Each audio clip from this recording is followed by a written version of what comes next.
Hello all you stellar looking individuals. Welcome to League on Lock. My name's Eric. Thanks for joining us as always. Another weekend recap, and this one wasn't as busy as we've seen throughout the playoffs because it's really, in terms of major regions, it was only the LPL left to wrap up their playoff run ahead of MSI and some other minor regions as well. But of course, we got to start with the dream run that came to a sad end. JDG versus Invictus in the grand finals. A little bit anticlimactic, I will say. I mean, I know IG were big favorites coming into this matchup, as every team lining up opposite of JD have been favorites in those respective matchups, but you couldn't sleep on them anymore because of the big teams that they took down. But the first couple of games, this was all IG. Rookie and the Shy both had fantastic performances in those games to get things rolling. It was just typical IG fashion. They were grabbing a lot of kills, just running around the map, picking up winning skirmishes on pretty much anyone that was involved throughout any different lane. Jackie Love actually had a really solid performance in this one, and I think Imp was a guy that maybe we had a little bit too much hype coming into it because of, you know, he took down some titans of marksmen in the LPL, but they looked pretty solid here. That fiddlestick support did not work well for Lamau. And game 3 was actually a great one. It was very back and forth. You thought it was done and dusted because Jackie Love got a double kill early on and they were going to completely snowball, but JD did find their way back into the game. But that Draven got too damn fed early on when he got handed over a couple of those kills. He ended up with 13 kills for IG and Jackie Love, and that's a clean 3-0 for them to get their first ever domestic title for one of the oldest teams in the history of the Chinese scene. Exciting to see them, and it's rare that you see the exact same roster that just won a world championship come back and win the very first domestic title. They're heading to MSI to join an already stacked field of teams that they're going to be going up against, and they look like they're in fine form to do that. But with that win, it marks the end of the wonderful, incredible run that we saw out of JDG. We've talked about it. They took down the hottest team in World Elite, the two-time defending champs in RNG, the #1 team from the regular season in Fun Plus. That enough is already an incredible run. They couldn't get it done against the defending world champions, but already I think this playoff run ranks pretty high up there in all-time underdog runs.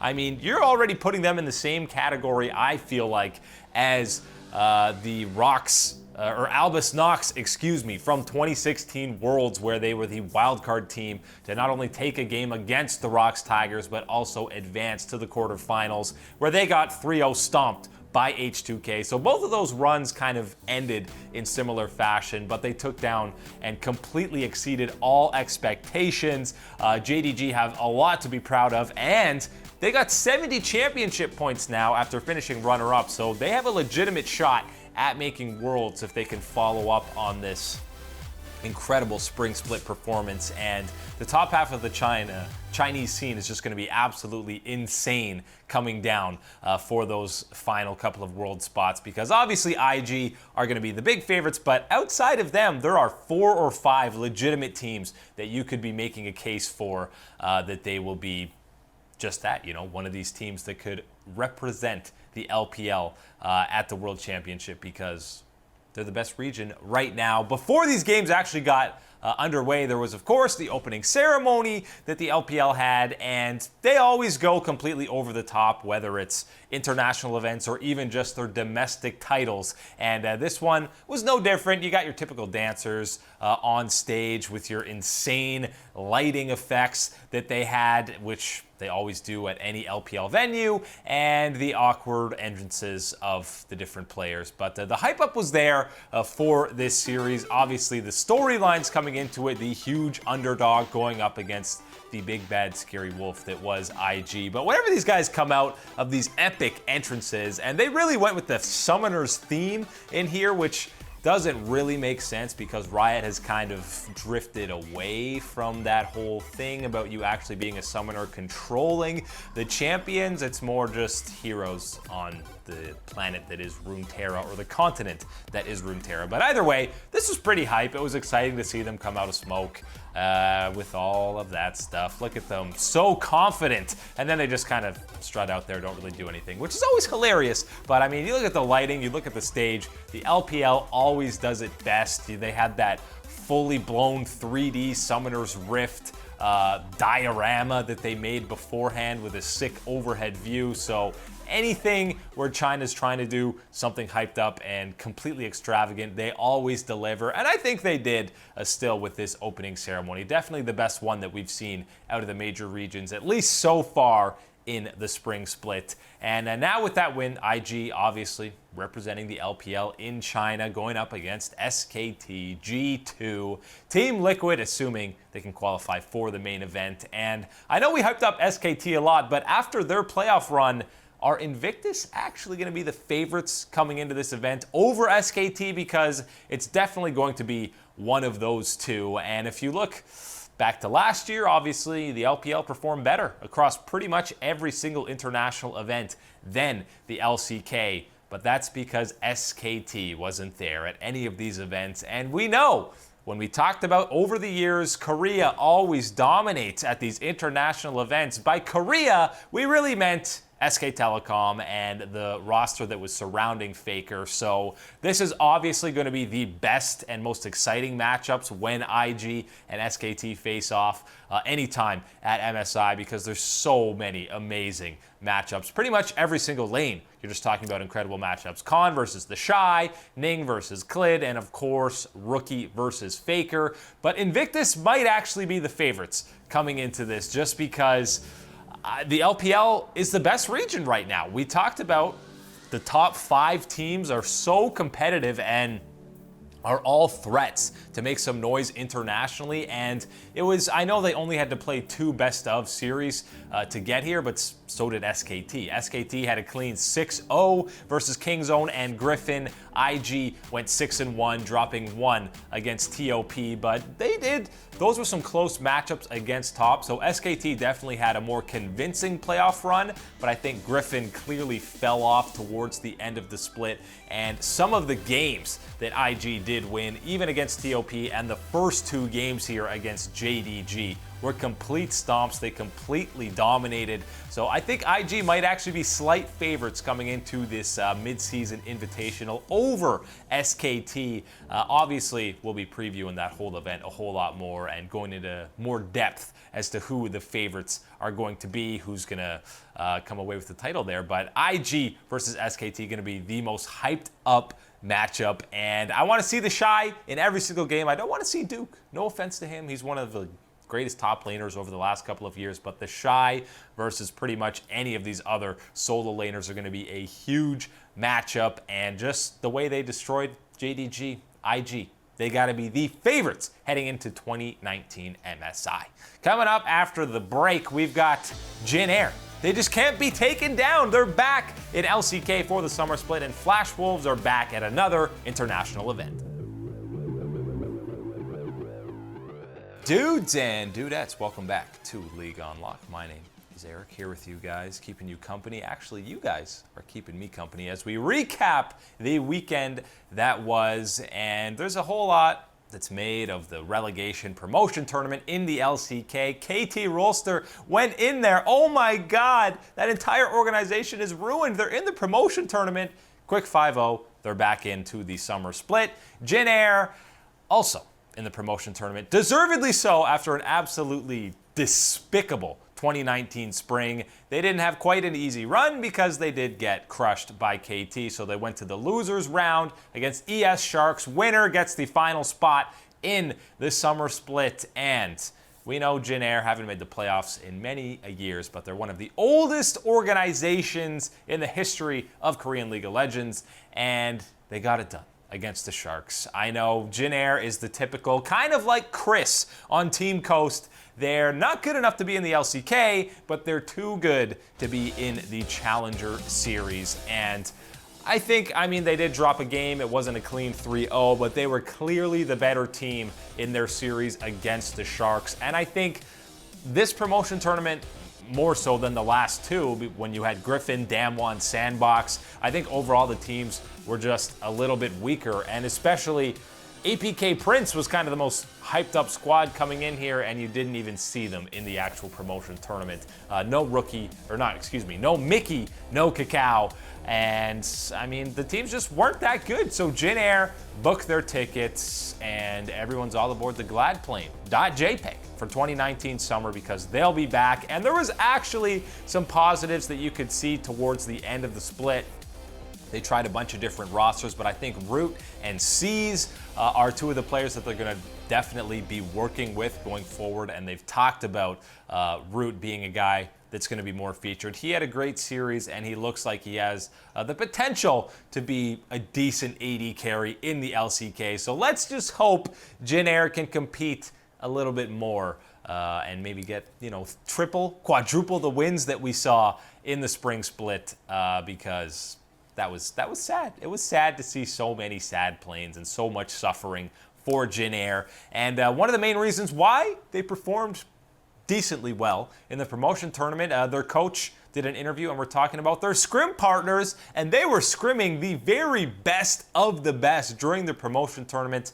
He gave a special thank you to teams like SKT, Griffin, JDG, and Invictus, among, basically every playoff team in the LCK and most of them in the LPL. Usually I feel like these top tier teams wouldn't bother scrimming Jin Air, a team that it's not worth their time. They're not going to learn anything because they just completely dumpster them. But they did do it to help out their LCK brethren. Maybe it's because they're one of the old gods here in Korea. But they scrimmed, practiced against them, and obviously it paid off because they are, again, returning for the summer split. So obviously there's a bit of a brotherhood amongst all these LCK teams. I'm particularly surprised that IG and JDG decided to scrim against them, because that's really not worth their time. They're out of the LPL. They could really say all the LCK isn't worth their time because it is such a trash region compared to China. Speaking of trash regions, the LMS. You remember their run at the end of Worlds, which was absolutely dreadful. A couple of 0-6 performances, and the 3-4 Flash Wolves just missing out. And then Muujin, Sword Art, Maple, Flash Wolves. They all leave that squad. It's dead. The LMS is dead. Flash Wolves will never win again. Well, that's not true at all. They won again, 3-0 in the finals against Mad Team. And obviously a couple of roster changes, but Hanabi and Betty still on this roster for them. They got Rather in to replace Maple, and Rather, you remember, was the original starting mid laner for Griffin. He's the one that he qualified with them because Chovy wasn't old enough to play in the LCK, so he dominated with that Griffin roster. He even played some games for them in the summer split in 2018, so obviously a more than capable mid laner, and he performed super well for Flash Wolves here this split. They did not finish first in the regular season. They had to go through 2 best ofs, which is something entirely new for them. It was Mad Team that finished first. They got that bye right to the grand finals, where they went and did not win a single game against the Flash Wolves. Pretty dominant series for them, so you can change the players around almost completely. It's still the Flash Wolves who sit on top of the LMS throne, and they're going back to the mid-season invitational here for 2019, and you can't expect them to perform as well as they did in 2018. You remember they had that 6-0 start. They were competing against Kingzone and RNG. They had a tiebreaker against RNG to finish first in that group stage, and they truly looked like a world-class team, but that is with 3 players no longer on this roster. I think they'll be hard-pressed to get out of groups at this MSI. Maybe they're actually pretty good, but they didn't dominate the regular season. They did have a great run through playoffs, but I think 2019, you might be looking at the LMS as a region, as a whole, probably the weakest it's been in about 3 years or so. So I don't think you have any confidence in them coming into this event. I wouldn't be shocked. I still expect them to at least get to the main group stage, but I wouldn't be shocked if they lost in that initial play-in knockout round where they're in the same spot as someone like Team Liquid. But I expect them to get through. I don't expect them to get through groups in the main stage, not a top 4 finish. I know Betty and Hanabi are still great players, but I don't think that's enough, even with how well Rather performed. I can't see this Flash Wolves getting even close to reaching the same level that we saw out of them in 2018 MSI, which is a shame, and what's a bigger shame is Maple and Sword Art on Suning didn't have a great split overall, so really, Flash Wolves, it's the end of an era, even though they continued to win. It's a new era for the Flash Wolves. We'll see if they can continue to live up to the Korean killer name that they've become synonymous with throughout all of the international events over the last 3 years or so. Don't see it happening here against SKT, though. Coming up after the break, we've got some more MSI qualifications as the final teams lock up their ticket for the 2019 international event.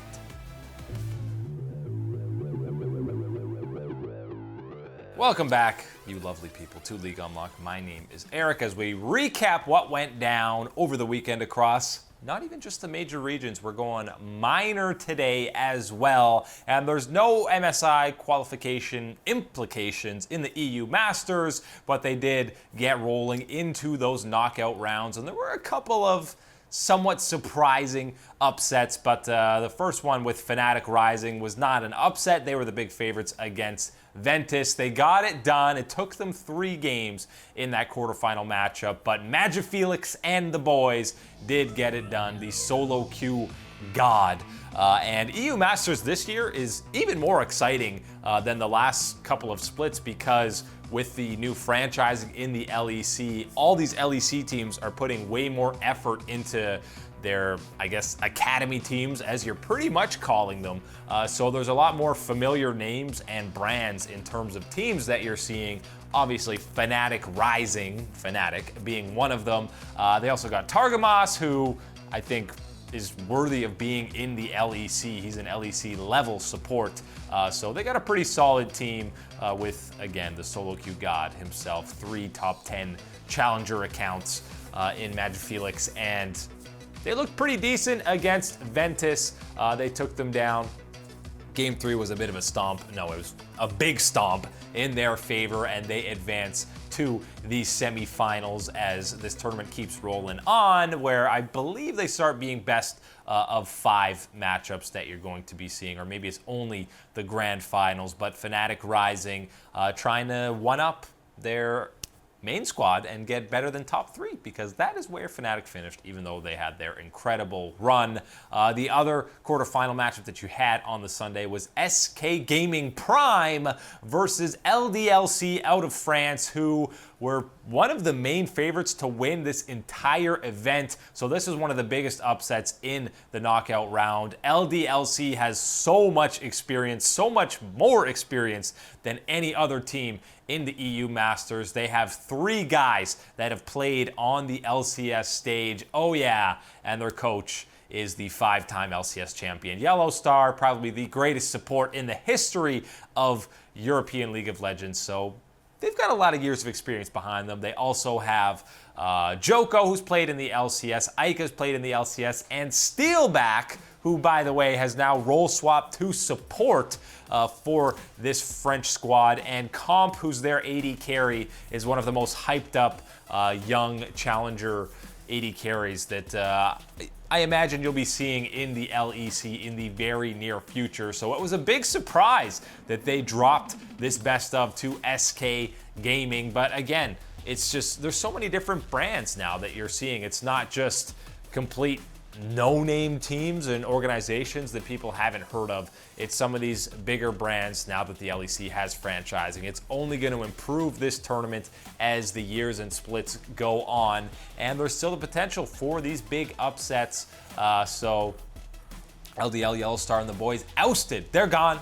Didn't even make it to the top 4. Top 8 is where they're run ends. And now SK versus Fnatic will meet up in one of the semifinals, and the other semi will be Misfits and their squad, Misfits Premier, against the Mad Lions, who if you recall, 4/5 of their squad is not returning from last year because they're already playing in the LEC. Falco, as their support, is the only remaining guy from last year. But again, another top 4 finish at the worst for them. But this whole tournament has no MSI implications, whereas some of the minor regions finally wrapped up. Latin North America and Latin North America South, you remember, they combined into one region, and they had their finals over this weekend. It was Isurus Gaming versus Rainbow 7, and R7, of course, you're familiar with. We saw them throughout international events last year, but they had some big roster changes. Mainly their star mid laner, Sia, who's been the best player in this scene for years,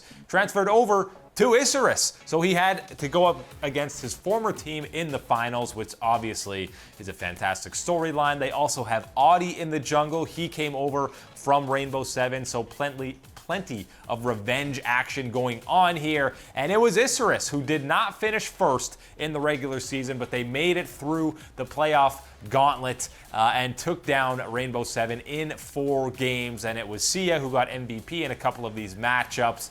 And that's it. They're your representatives for MSI. They go to the play-in stage. We're going to get to see Sia on the international stage yet again, where he has performed well the last couple of times, even though his squad, then Rainbow 7, didn't exactly live up to the hype that people were expecting. He's got another chance for redemption. And in case you don't know, this guy has absolutely dominated the Latin American scene. He's won 8 of 9 titles that he's last played in, so clearly been the best player on the scene. Excited to see him and the rest of the boys on the international stage for Isurus. And they got a great logo. It's a shark, it's a fish, I don't know. It's intimidating. It looks scary. So excited for them to get there. And one of the other final spots at MSI on the line comes in Southeast Asia. Mega, Team Mega. You've probably never heard of them. Went up against Empire in the grand finals. Well, Mega is mostly Ascension Gaming, 3/5 of them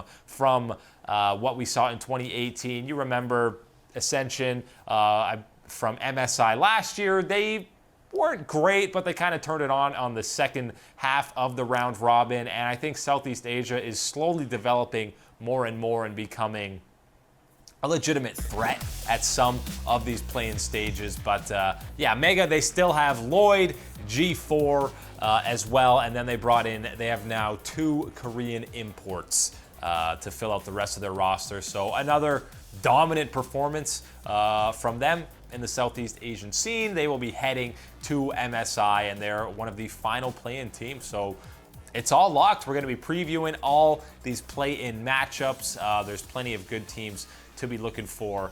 And I think, obviously, the main region to be scared of coming out of the non-major ones is going to be Vietnam. Phong Vu Buffalo, we saw at Worlds, they actually put up some solid performances. The thank you Mr. Buffalo memes, because G2 only got out of groups because Phong Vu were able to take down G2, but that's the final spot for Mega. Another great logo, by the way, coming into this one. But there's plenty of...